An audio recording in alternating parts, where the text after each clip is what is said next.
Mayroong humigit kumulang 170,000 sundalo sa IDF.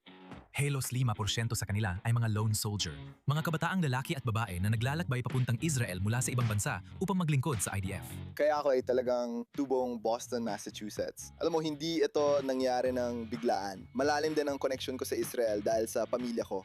Sa pag-unawa na tayo bilang mga Hudyo, saan man tayo naroroon sa mundo, ang Israel ang ating tahanan. Ang paglipat sa bagong bansa ay mahirap, ngunit mas nakakatakot at minsan nakakalungkot ang sumali sa hukbo sa isang banyagang bansa at sa wikang bago sa iyo. Sa tingin ko, ang malaking sandali para sa akin ay bago ka umuwi at ang mga kaibigan mo ay nag-uusap tungkol sa kung gaano sila kasabik na makita ang kanilang mga magulang at pamilya at pinlanan nila ang kanilang syabab na hapunan ng magkakasama halimbawa. Alam kong uuwi ako sa isang bahay na walang laman kung saan walang sinuman sa pamilya ko ang naghihintay sa akin. Sumali si Levi sa IDF noong 2019. Hindi ito bahagi ng takbo ng buhay niya dahil kamakailan lang niyang natuklasan ang kanyang mga ugat bilang Hudyo. Taga-Netherlands ako at lumaki sa traditional na tahanan, hindi relihiyoso, sobrang Dutch at walang impluwensyang Hudyo. Nung ako ay 17, nalaman ko na may lahi rin pala akong Hudyo mula sa panig ng aking ina, na isang uri ng lihim ng pamilya na nawala nung panahon ng digmaan at hindi na ibinahagi ng aking lola sa tuhod pagkatapos ng digmaan na siya pala ay Hudyo talaga. Nang malaman namin yon, doon nagsimula ang aming paglalakbay. Sa panahon at pagkatapos ng serbisyo sa hukbo, nahaharap ang mga dayuhang mandirigma sa mga hamon sa pag-aangkop sa buhay sa Israel. Ang pagiging nag-iisang sundalo ay nagpapakita ng mga kakulangan na di mo napapansin hanggang kailangan mo na. Tulad ng abogado para sa kontrata o guarantor na karaniwang magulang ng mga Israeli, pero wala ang mga ito sa mga nag-iisang sundalo. Dahil dito, matapos magtapos sa hukbo noong 2019, nais ni Max gumawa ng serbisyo para tulungan ang mga nag-iisang sundalo makibagay sa buhay labas ng labanan. Tinawag na Growing Wings, ang layunin ay suportahan ang mga nasa katulad niyang sitwasyon, tumutulong sa pabahay, emosyonal na suporta at pagbibigay ng pakiramdam ng pagiging bahagi ng komunidad. Gaya ng sabi niya, mula sa mga nag-iisang sundalo para sa mga nag-iisang sundalo.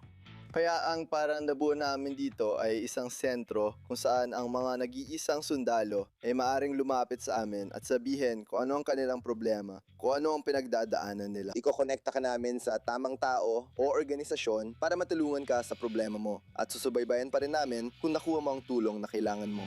Si Levi, isa sa unang sumali sa programa, ay na-promote bilang community manager matapos niyan makita ang organisasyon. Wala akong matutuluyan, kaya lumapit ako kay Max at humingi ng tulong. Papasok ako sa serbisyo militar sa loob ng 2 linggo at wala akong mapupuntahan.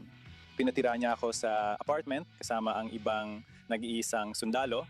Doon ko naintindihan na espesyal ang programang ito dahil sinusubaybayan ka, tinitiyak ang kalagayan mo at binibigyan ka ng komunidad na hinahanap ko.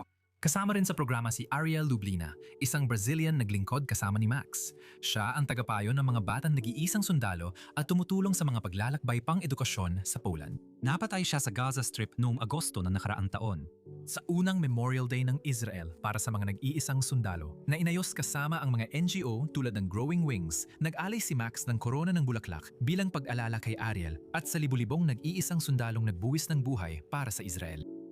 Kasama rito si Josh Boone, ang sniper mula Idaho na kilala bilang Bear Jew na nagpakamatay noong Enero na yung taon. Nag-alay ng korona ng bulaklak ang kanyang partner na si Karen sa okasyon bilang pag-alala sa kanya. Habang may pandemya ng post-trauma sa Israel, umaasa si Max na maagapan ito bago lumala. Bilang isang bansa, madalas nating pinag-uusapan ang tungkol sa kalusugan ng pag-iisip. At alam mo, talagang binibigyang diin ko ang kahalagahan ng komunidad at ng pagkakaroon ng kaibigan ng isang tao na nagmamalasakit at nagbabantay para sa iyo. Kahit na ito ay simpleng kamustahan, kahit natawagan ka lang para siguraduhin ayos ka, malaking bagay na yon. Iyon ang maaring maging pagkakaiba ng buhay at kamatayan. Sa puso nito ay ang komunidad. Taon-taon, libu-libong dayuhan ang sumasali sa IDF, isang karanasang mahirap maintindihan na hindi nakaranas nito. Layunin ng Growing Wings na gawing lakas ng grupo ang natatanging karanasan ng bawat isa. Lone soldier, ibig sabihin nag-iisa ka. Kaya mahalaga ang komunidad para mapagtagumpayan mo ito. Ito ay inisyatiba at pagbibigay lakas mula mismo sa loob ng komunidad. Yun ang kahulugan nito. Pantay-pantay. Alam mo, nandito ako para tulungan ka dahil nung ako ang nangangailangan ng tulong, may tumulong din sa akin.